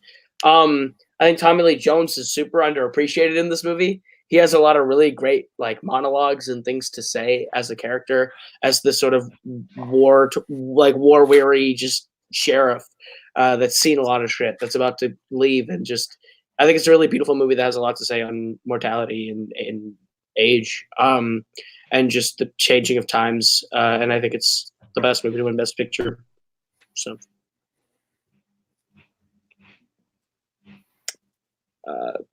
Jake, you have it too. I added at number 3. Thank you. But yeah, no, I don't know what else I can really add to what you just said. Yeah, the film's about mortality and the ever-changing landscape, and I just love that this film emulates a lot of like the Western genre. Like it's a modern Western, and it just feels like there are the outlaws and bounty hunters, and I really love that setting. It really like portrays it in a really interesting fashion, and all the characters it doesn't feel like reality. It just feels like it's a Western that takes place in the 1980s, and there are bounty hunters and outlaws and people who are retired and trying to get through life. Because it feels like they're just going through the motions at this point, especially with the sheriff by Tommy Lee Jones, who's just one of the best monologues ever at the last scene of the movie. Anton Chigurh is one of the best villains of all time. The cinematography is incredible. I think it should have won cinematography Oscar, but that's just me. I also think one thing that gets overlooked is the editing by the Coens. They edited the film under the pseudonym Roderick James. It's just so brilliant with the suspense and the tension, and even during the shootout scene halfway through the movie, the editing is just so on point. And I think the film is just an immaculate story. Yeah. Well, listen, I've said it once. I said it a billion times. This movie is depressing, sad. That's just how I feel, Koho. That's how I feel. All right, listen, Parmesan. This is how I feel. The cold is here. Go watch Spider-Verse and get over Spider-Ham. The people? No, I won't. There's a pig in there. I'm not a fan of it. No. That's childish and stupid. And this movie's depressing and sad for everybody. They don't need to like it. This movie's fine. I've said it before. This movie's fine. I like it. I think it's okay, but I don't think it's the end all be all like Koho believes it to be. I think it's a good movie. I think what it does is tells a great story, but I think there's a lot better. I think there's at least 20 best pictures that are better than this film. And that's just my personal opinion. Jake, you don't need to. You didn't even know a movie won Best Picture, so I need you to calm down. I realized once I had said what I had said that last week. That's too late. I really need to be nice to him. He could leave my fax. Hey Jake, you want to ditch your abusive manager? If you want to go back to his years in the fan leagues before me, he can, but he has a belt now. So let's just stop where we're at, okay? No, this movie's fine. I'm not a big in love with it like most people, but I don't hate that it's on your list. Like I'm not like, oh my gosh, you're stupid for having it. I get why, it's just not my cup of tea to rewatch over and over. Kirk, and let me guess, Andrew, TNT, or you just like these films better? Oh, he hasn't seen it. Okay. No, I've seen it. I like this movie. I actually personally think that the most terrifying scene in this movie is you don't have to do this. Everybody says that. Everyone says what? Everyone says you don't have to do this. That scene itself, I think, is actually the most terrifying scene. I think this is a really good movie. I don't think that it's top 10 worthy, but I think it definitely belongs in like the top 20 discussion. Yeah, there are a lot of good things in this movie. Sugar is great. There's a lot of good moments to pick from it and say, wow, that's really well done. But the Coens do that thing where it's like, sometimes the bad guys win. There's never really an ending in real life. It's like, well, it's not real life. It's a movie. Give me a movie. And, not that I need like an upbeat Rocky ending every time, but just the way they kind of just put it out there, it's like I want a little more structure. They do that better in some other movies, I think. So again, I'm not going to say this is terrible, and I won't go as far as to you, Cody. Could you just say, "Oh, it's depressing, so I don't like it"? But yeah, it's just really not up my alley. The best Coen Brothers film didn't win Best Picture. It lost to The English Patient somehow. Fargo is not better than No Country for Old Men, but it's still brilliant. It's top 3, but yeah, 100% top 3. Okay.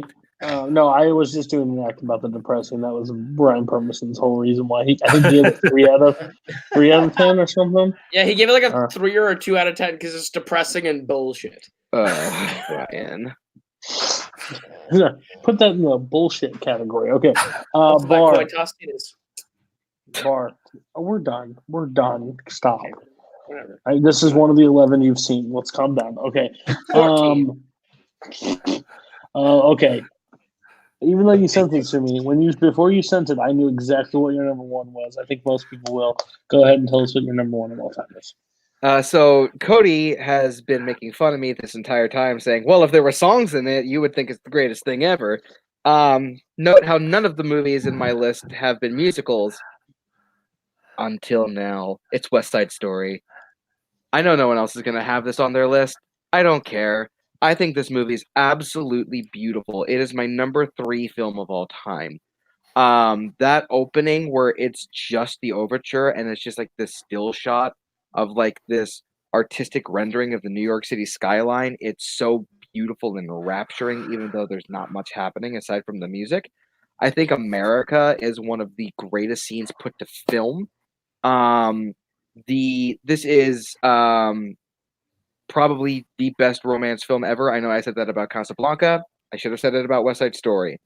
The music from Leonard Bernstein and the lyrics from Stephen Sondheim, the way that Arthur Lawrence wrote this, the cinematography and the direction of this film are immaculate.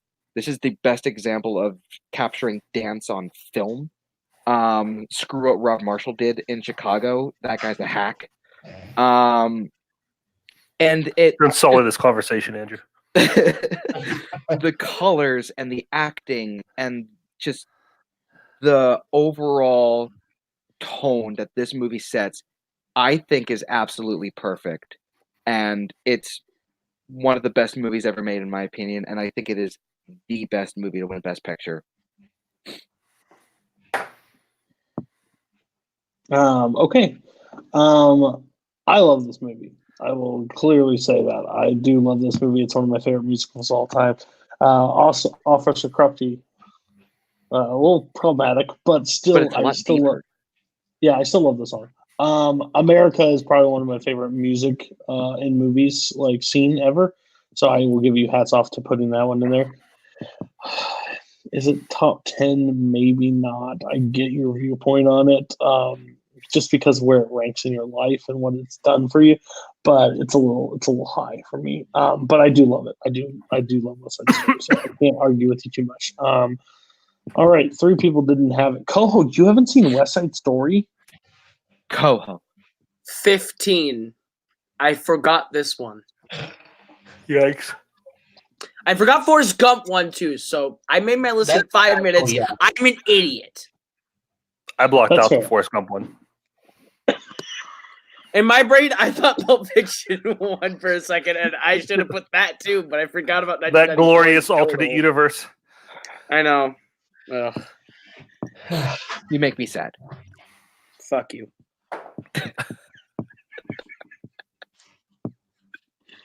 I'm over Okay. it. I heard somebody talk about it. Go ahead. West Side Story, I like. If we were doing best musicals to win Best Picture, this would win by a country mile. It is a really good movie. It's really well done. You guys brought up 2 of the songs that I always talk about when I talk about this movie, America and Officer Krupke. Very catchy, very fun songs, but also there's a lot of depth to them. They do a great job of telling the story of the experience of those characters and the world they live in. The movie has a lot to say about a lot of different things. The music's great. The acting's great. Just not my top 10. Probably would make my top 20. And I have not seen the film.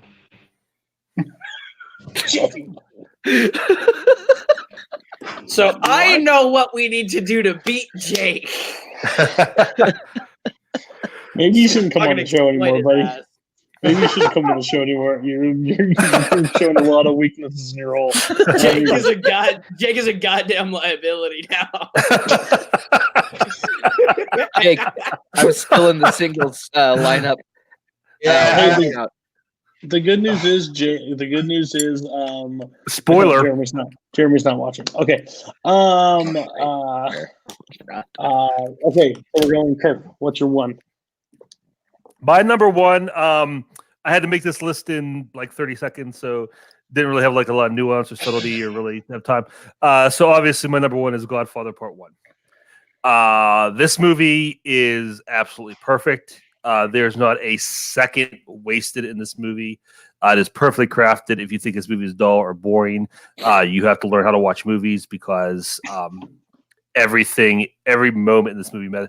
I've seen this movie countless times, and every time I watch it, I find something new. There's something there for me to latch on to and pay attention to that wasn't there before.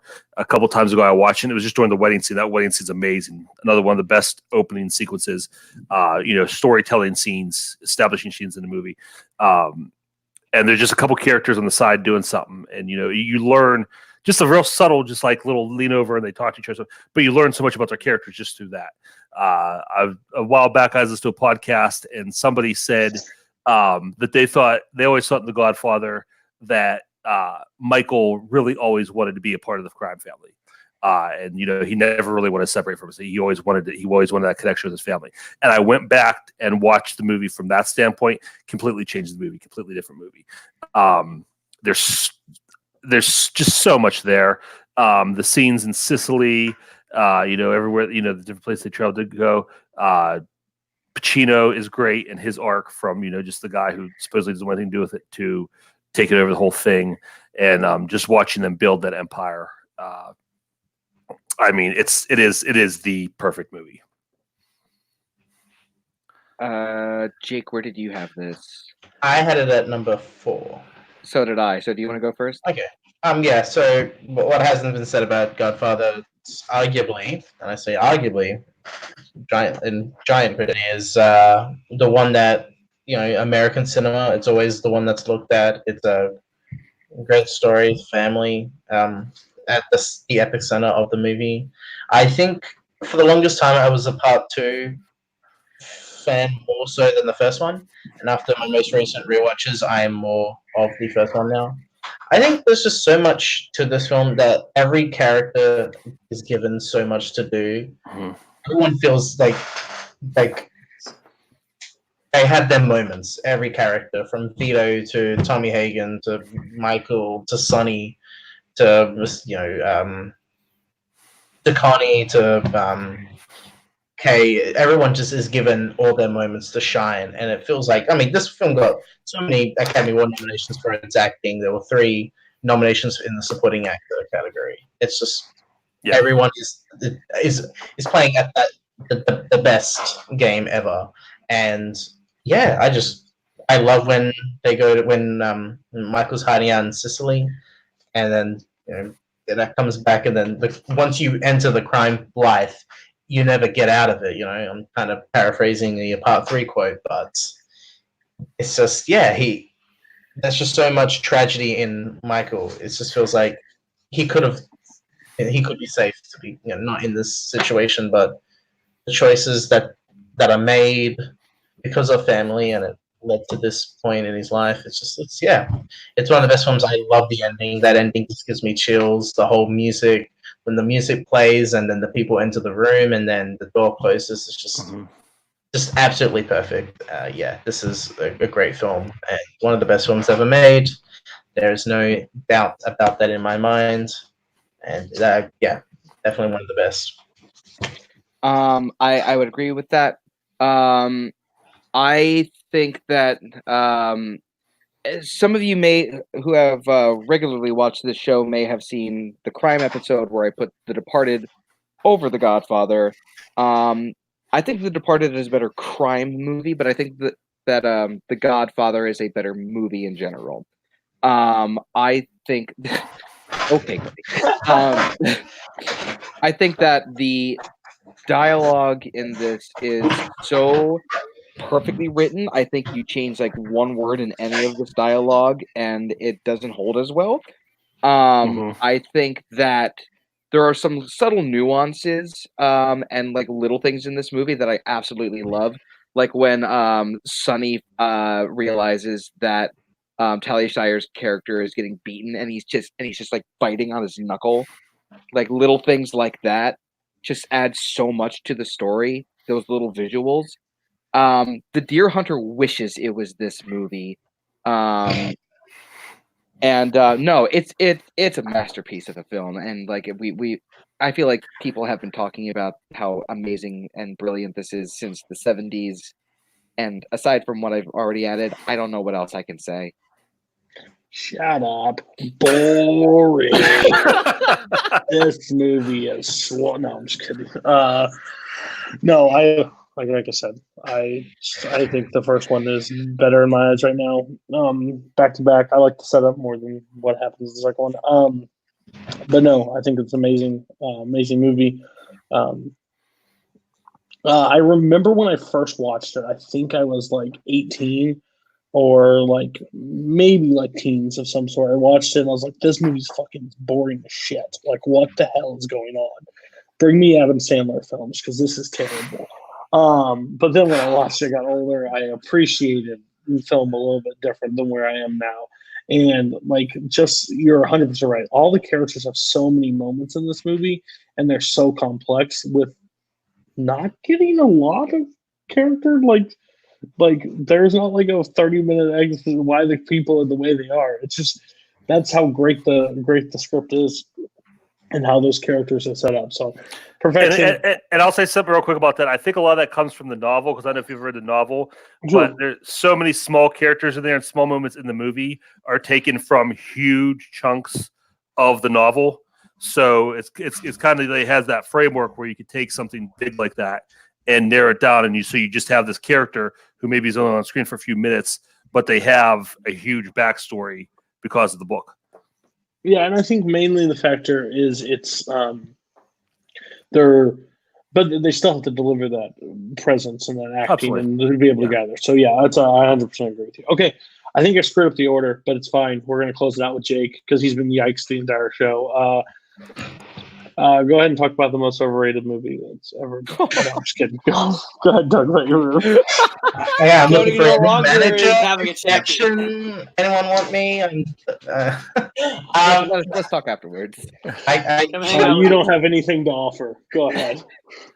Yeah, I don't know what else I can really say other than my number one pick is Birdman. It's my favorite film of all time. I've said endlessly about this movie. I am just very happy that it won Best Picture because I legit thought that Boyhood was going to win.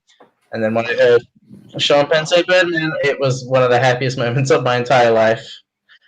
This film is everything to me. This film, from what is it about, our existence, finding our place in the world, what we want to do with our lives, and the whole narrative behind acting and film, and the meta narrative with Michael Keaton playing Batman and Birdman, and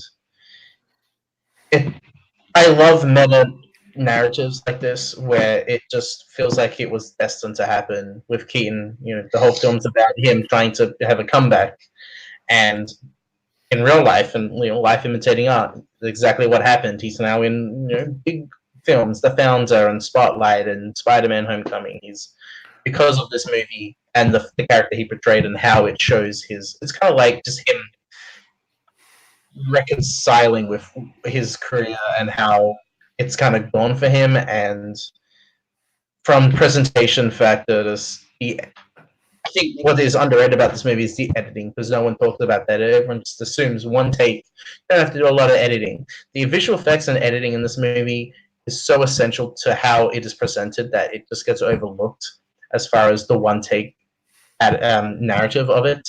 I think Mike Shiner, Edward Norton's character, is perfect. Very Edward Norton-esque character. Emma Stone as Regan's daughter Sam is kind of like the heart of the movie. The father and daughter relationship is essential to this movie. Everything about critics and popularity and prestige, and it's just every single fact of this movie is part of why I love cinema, and it is one of my favorite cinema experiences. When I first saw this movie, it is about everything. It is about the ego and how that is constantly making decisions for you throughout your life, and how it is this whole duality of humanity, just being the individual and the ego, and it's just everything about this movie is just flawless to me, and I could talk about this endlessly. I did an essay on this film when I was in 12th grade, and yeah, it is everything to me. It is my life, and yeah. Shout out. You're going. Oh God. Okay. Yes. Sorry. I forgot this. I'll make it quick. I rewatched it recently, and I remember just how brilliant it is. Michael Keaton's really good. Edward Norton is phenomenal. If J.K. Simmons wasn't in that year, he should have won. If J.K. wasn't in that year, but Emma Stone should have won Best Supporting Actress. I stand by it. She was incredible in that movie. But the entire film is excellent. Yeah, great movie. For that comment. So I rewatched this. When I first watched it, I would probably have given it 3 stars, maybe 2.5. I did not find this movie that great. I just rewatched it to start my 365 this year, and I gave it 4 out of 5. I really did enjoy it. It's I think the acting performance is really good. I'm just not on movies like this. I'm not on the amount of drugs needed to fully comprehend like what's all going on at times. It's a little wacky at times, a little too out there for me. And that's not saying it's a bad movie. It's just not a Cody movie, and that's fair to say. But I respected the performances. I think the performances are amazing. Emma Stone, I need you to calm down just a little bit on that. That's a little, because after watching it, she doesn't do a lot. So let's calm down. So like I think that. Part of the movie. I really don't like you talking anymore. So no, I think it's fair. I don't think it's a bad thing. I think number one, I expected this to be your number one, so I had no problem with it being your one because, again, any movie that I would have put The Departed in one. Like everybody knows that going into it. So respect your list. Well done. Please stand my faction. I need you. So we did it. We did it. I brought in a surprise guest. I made Koho work extra hard. This is a fun time. I like to see him sweat. I should have just canceled him. I almost had Lucas on the show, but he said he wasn't passionate enough for this topic. Well, little did he know Koho was here. So he could have been a little bit more passionate than that. So we're going to run through the top 10 combined list for everybody. So your best picture, number 10, you got West Side Story. Number 9, Godfather Part 2. Number 8, this is really weird. The Departed. Why is Shape of Water still here? Because I said fuck you guys to knocking it off the list. 1 Flew Over the Cuckoo's Nest is number 7. 6 is American Beauty. 5 is Amadeus. 4 is Casablanca. 3 is No Country for Old Men. 2 is Birdman. And number 1 of all time, Godfather. How do you feel that Godfather Part 2 is lower than The Departed? What's up, Kirk? Okay. I give grades every week. This is no exception. The winner of this list, Andrew Barr, gets an A-. Gets an A-. I really enjoyed his list overall. There was only one that I didn't see. The rest, I think Casablanca was a little high, but I respected the people that put it on there. I can't tell you that it's not correct. It's just, it doesn't hit with me.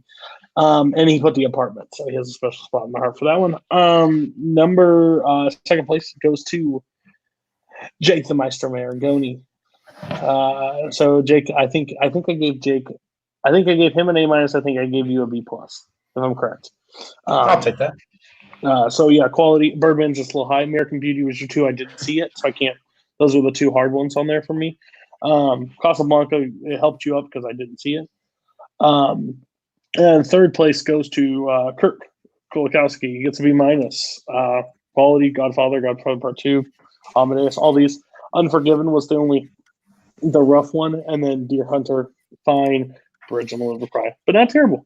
And last place, C-. Your list still sucks. You only saw 11. You put Chicago. You put Sound of Music on there, and then the problem I think why you kept losing spots is because you kept remembering Best Pictures. Yep, I kept remembering things that would have made my list retroactively. But you shouldn't have been here. I get it. So that's fun. We have some topics coming up. I'm really excited for next week. I hope I get enough people coming on. I think it's going to be fun. It's worst on-screen chemistry. I think there's a lot of options out there. I think you can have a lot of fun with this episode. So I hope so. The next week is going to be A24. Paul is confirmed to host that episode. So if you want to be on that show, I need your list. I need you to send it to me. Then Boatman's doing Overrated Classics. That episode should be live. It may go later on, but it will be live. And then March 4th, I'm letting Brooklyn take over the show. See how it does. If you want music topics, there's a possibility they come back. If not, we'll keep it movies based only. It's like the comic book episode that happened previously. We're going to give it a shot, see how it goes, and overall. That's been Your List Sucks. Join us next week. I can't wait for on-screen chemistry, so it's going to be fun. Also, on Sunday. Sunday, Oscars. We're doing our live Oscars. We have we're going before the Oscars. We're talking about it. We have a pool between me, Boatman, Kaleb, and Tim on what's all 24 categories. And then immediately after the show, probably 30 minutes after the show, we will discuss what happens at the Oscars and all the fun stuff for Multiplex Love Movies. So please check us out on both spots. I think it's going to be a lot of fun. And we have a lot of different opinions on who's going to win the Oscars. So it's going to be fun. All right. And see you next week. Good night. Well, I'm funny how? I mean, funny like I'm a clown. I amuse you. God. Eat shit. How's that? Eat shit. Eat shit. Eat shit. Smug smile. Definitely eat shit. I'm as mad as hell, and I'm not gonna take this anymore! You can't handle the truth! Okay.